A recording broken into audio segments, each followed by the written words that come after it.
Estás en todas las voces. Estás en Nacional, Aire Popular. Este domingo 17 de febrero, los ecuatorianos vamos a ir a las urnas para elegir al presidente de la República, al vicepresidente, a 137 asambleístas parlamentarios, 5 parlamentarios andinos. Esas son las dignidades que se van a elegir este domingo 17. Las elecciones arrancan a las 7 de la mañana y las urnas se cierran a las 5 de la tarde. Está previsto o están registrados 11.666.000 ecuatorianos. De ellos 280.000 son ecuatorianos que residen en el extranjero. La campaña electoral inició el 4 de enero, es un periodo de 42 días que concluyó el jueves pasado, y se ha desarrollado con total normalidad, sin ningún tipo de incidentes, excepto un inconveniente que hubo en un meeting justamente del partido del presidente Correa de Alianza País, en la localidad de Quinde, donde un tipo fuera de sí acuchilló a varias personas y murieron, ellos murieron 2 personas, hubo 7 heridos. Pero eso fue catalogado como un hecho aislado, incluso por el mismo presidente Correa. En ese tiempo el presidente Correa estaba con licencia para realizar su campaña electoral. El hecho fue catalogado como un caso aislado, pero en general el tono de la campaña ha sido de total normalidad, una campaña pacífica. En total son 8 binomios, como le llamamos acá a la fórmula presidencial, el candidato a la presidencia, el candidato a la vicepresidencia. 8 binomios. El uno es Rafael Correa, Jorge Glass de Alianza País. El otro es Lucio Gutiérrez de Sociedad Patriótica, Alberto Acosta de la denominada Coordinadora de Izquierdas. Álvaro Novoa es un empresario bananero que justamente la particularidad de Novoa es que su quinta participación o su quinto intento por llegar a la presidencia. Y más atrás están Norman Ray, Nelson Zavala y Mauricio Rodas. Otro candidato que se me pasa por alto es el banquero Guillermo Lasso, que justamente Guillermo Lasso es se puede considerar el que va segundo en las encuestas. 7 encuestas registradas por el Consejo o calificadas por el Consejo Nacional Electoral. De estas 7 encuestas, 5 encuestas le dan el triunfo en primera vuelta a Rafael Correa, con un margen de un porcentaje que va desde el 47%, las más conservadoras, hasta el 62%, una de la empresa Perfiles de Opinión. Y mucho más atrás, pero mucho más atrás, el candidato Guillermo Lasso se ubica con un margen entre el 13 y el 9%, de acuerdo a cada encuestadora, ¿no? En este caso Guillermo Lasso sería el que se está considerando segundo, pero la distancia que hay entre él y Rafael Correa es bastante amplia, lo que permite avisorar que será un triunfo cómodo de Rafael Correa este domingo. Rafael Correa en los recorridos de campaña, en los mítines, un poco más no ha pedido el voto para él, un poco ha pedido el voto para los candidatos a la Asamblea, considerando que en este periodo legislativo que está por concluir, el oficialismo y el presidente Correa o las iniciativas gubernamentales sufrieron bastantes bloqueos en la Asamblea, en el Parlamento. Por lo que Correa ha enfatizado en esta campaña, en sus recorridos de campaña, que es necesario justamente tener una mayoría parlamentaria contundente para evitar que se vuelva a repetir este tipo de bloqueos en el Parlamento. En este Congreso, el periodo que está por concluir está compuesto por 124 asambleístas, pero en estas elecciones, considerando el crecimiento poblacional, se aumentó la cantidad de asambleístas de 124 a 137. Entonces, Correa necesitaría tener una mayoría por lo menos de 70 votos, una representación de 70 parlamentarios, para viabilizar los proyectos legislativos que son iniciativas del oficialismo. Pero permíteme también informarte aquí que algunas encuestas, las 5 encuestas que nosotros, que la agencia Andes ha conocido, ha manejado hasta hace unos 7 días, también le dan un amplio triunfo en el legislativo, con por lo menos una representación de 80 legisladores.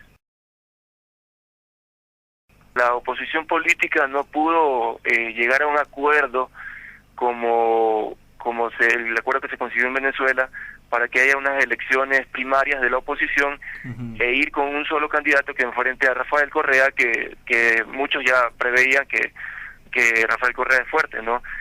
Rafael Correa lleva en el gobierno o gobernando el país desde el año 2007, desde el 15 de enero del 2007, ya tiene 6 años en el gobierno, y a diferencia de otros presidentes que tienen un desgaste, aquí se utiliza la palabra un desgaste natural por su ejercicio gubernamental, a diferencia de eso, Rafael Correa ha mantenido unas cifras inéditas de apoyo popular, de apoyo a su gestión, y bueno, ya todos los candidatos a la oposición preveían que Rafael Correa iba a ser un candidato muy duro de derrotar, y el único que planteó la posibilidad de unas elecciones primarias de la oposición fue el candidato Lucio Gutiérrez, pero este llamado no tuvo eco en los otros candidatos, y como te decía, finalmente están compitiendo 7 binomios aparte del de Rafael Correa. Entonces esta fragmentación, bueno, es un punto a favor del candidato Rafael Correa, más allá del apoyo que tiene, del apoyo popular que tiene en las 24 provincias del país. Y aparte, otro factor que ha abonado a que la oposición no logre posicionarse es que no han tenido una propuesta clara que logre calar en la gente, en el pueblo. Ellos, o la mayoría, se han dedicado a decir de que van a desmontar el correísmo, a desmontar incluso la Constitución, que se aprobó también inéditamente en el 2008 con un referéndum, y no han presentado una propuesta, no han presentado propuestas concretas. Se han dedicado a atacar a la figura, sobre todo del presidente Rafael Correa, y eso no les ha permitido conseguir votos de los ciudadanos. El proyecto político de Revolución Ciudadana es una idea propuesta por el partido, por el movimiento Alianza País, que lidera Rafael Correa. Ellos llegaron al poder con esta propuesta en el año 2006.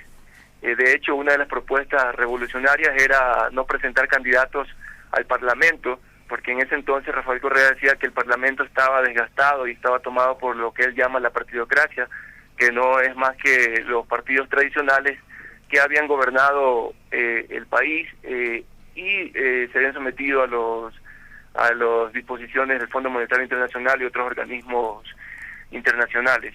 Entonces Rafael Correa, una de las primeras propuestas fue que no iba a presentar candidatos a la Asamblea porque iba a convocar inmediatamente a una Asamblea Nacional Constituyente para que redacte una Constitución.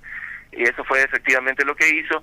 Esta Constitución, como ha dicho Rafael Correa, permitió desmontar el modelo neoliberal que se había mantenido en el país, respondiendo a las políticas de Washington y a las políticas de los organismos multinacionales.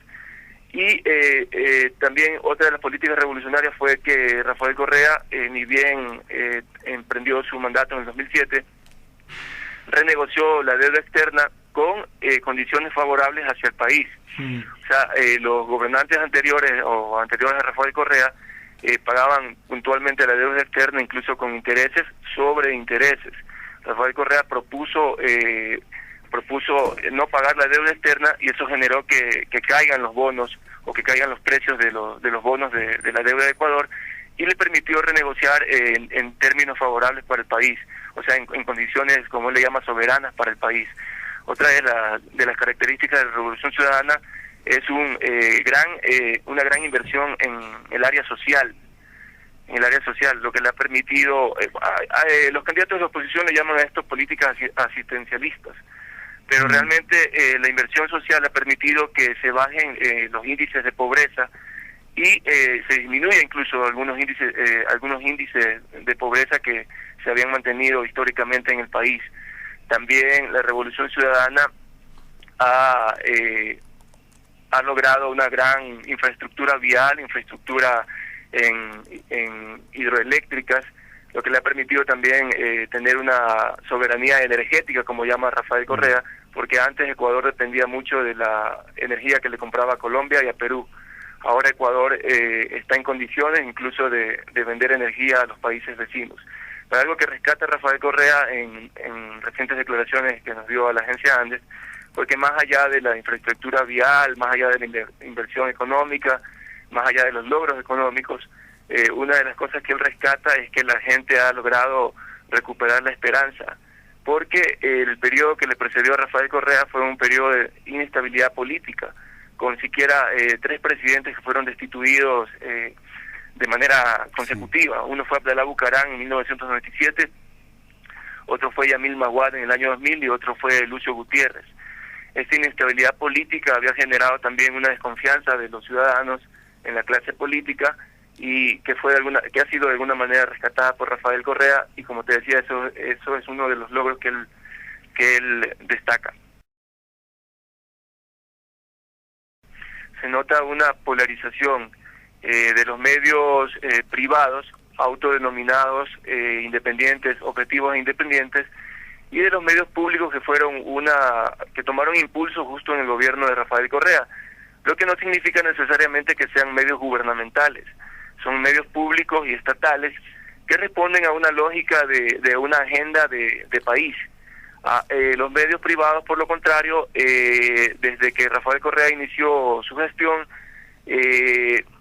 han mantenido una actitud beligerante desde los titulares y desde sus declaraciones, a través también de organizaciones no gubernamentales que dicen defender a la libertad de expresión, pero que en realidad se alinean a los intereses corporativos de los medios dominantes en Ecuador.